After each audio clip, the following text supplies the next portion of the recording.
idol, bali gagawa ko ng shower sa CR namin eh. Bali in-order ko sa sa online. Ayan. Itong shower, kurum lang to. Kumbaga sa plastic na malutong. Siyempre meron ako teflon. Tapos puro PVC na gamit ko eh, walang PVC. Ito yung PVC yung 8 yata haba nito, gis. Ito yung nadidikitan, yung nakarolyo kasi hindi nadidikitan yun. Kaya hindi pwedeng dikitan yun, kahit ano gawin yung hindi nadidikitan yun, yung nakarolyo. Bali ito yung mga PVC ko, yung pati. Ito yung sa may, bali ito ang gagawin ko, kabitan itong gripo. Ayun ang shower. Ito kabitan ng shower, pa ganyan. Bakit meron sa taas? Bakit meron sa taas? Eh, para mas matibay. Kaysa yung pa-elbow lang siya na ganito. Ito mas matibay. Pero siyempre, tatakpan ko ito. Bumili ka ng pantakip. Ito yung pantakip. Siyempre, unahin mo, didikitan. Puputol ka ng kaprasong PVC. Papatong mo dito. Tapos ito, siyempre, para tumakip siyang gano'n. Didikitan mo, yan. Mas matibay kasi ito. Kaysa sa pa-elbow lang. Yan yung kabitan ng shower. Pa ganyan. Tapos ito yung pa ganyan. Yung mga duktungan. Tapos pa gano'n. Tapos ito yung sa may, kasi may gripo yun. Ito yung kakabit sa may gripo. Sa gripo. Yung sa main gripo, ito sa likod. Yung sa main gripo, ito. Ito yung duktong, ito yung sa gripo ngayon. Kaya may isa pa akong coupling na may thread. Kaya pag ganyan, magkadikit na ganyan yan. Pero siyempre, pandikit ako. Solvent. Bali, gagawin ko na. Bali, ano pala, nakabakbak na yan. Ayan, dyan ko isa-set up. Bali, ang taas niyan, dos gis. Ayan, sa taas. Bali, ito. Ito yung T. Pag ganyan yan eh. Ayan, pag ganyan. Para yun dito. Maduktong na gano'n. Tapos siyempre, kailangan ko ng elbow. Elbow pa gano'n. Tapos gano'n ngayon yan, isa pang elbow. Isa pang elbow. Tapos dito putol yan. Kasi nga ito, ang kapit yung pihita ng gripo. Ayan, shower. Tapos putol duktong na naman. Tapos dito yung isang T. Yung pinakita ko sa inyo yung T para matibay-tibay. Itong isang T. Siyempre tatakpan ko yung pinakita ko niya may takip, di ba? May takip niyan. May PVC siyempre sa loob yan. Ayan, ganyan. Tapos yan natin iti-thread yung gripo. Ayan. Bali, puro PVC lang gamit ko. Gagawin ko na yan. Binakbak ko na kanina eh. Bakit kaya makagagawa ko CR? Kasi magtatalis ko dito bakasyon eh. Bali, tatalis ko na yun napag.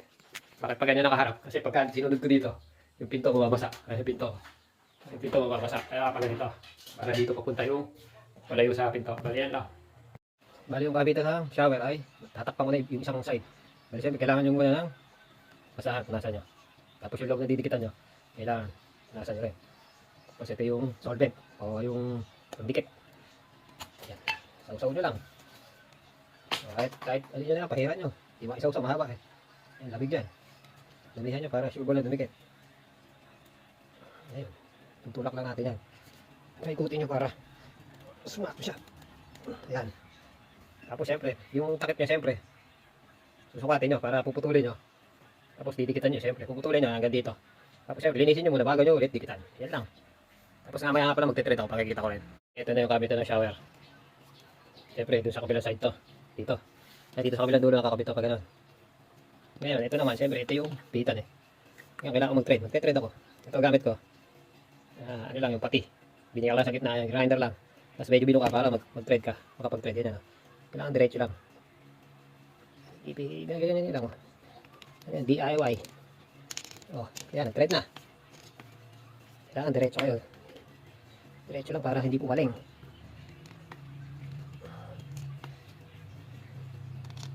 Yan lang.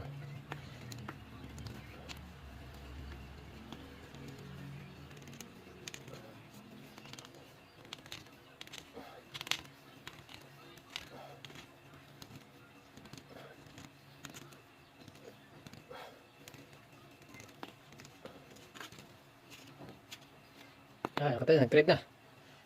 Bali, palalaki ko konti para medyo ano naman siya. Yan lang. Ito lang ang aking personalized na pang-thread. Ayan, naka-thread na. Ayan.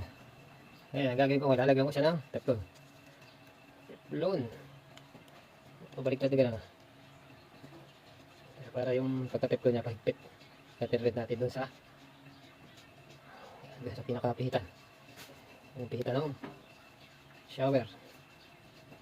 Baling damihan nyo para hindi kumatas. Okay na. Tapos medyo lalagyan ko ng solvent. So lalagyan ko solvent tapos kakabit ko na to. Saka itong isa kakabit ko na rin para gawa na siya. Yun lang. Binuksan ko yung solvent. Siyempre papahiran ko konti ito. Saka ako iti-thread sa pihitan. Ito. Pihit ko siya ngayon dito. Ayan. Ito nyo. Pumasok na. Ay, hindi nakikita yan. Yan, sagad nyo. Para sure ball. Ayan. Tapos itong isa. Nakabit ko na rin. Nasa ko muna ng basahan. At itong isa. Ayan, solvent. Lublob lang natin. Lublob. Lublob na. Tapos tulak to, tulak. Ikutin natin.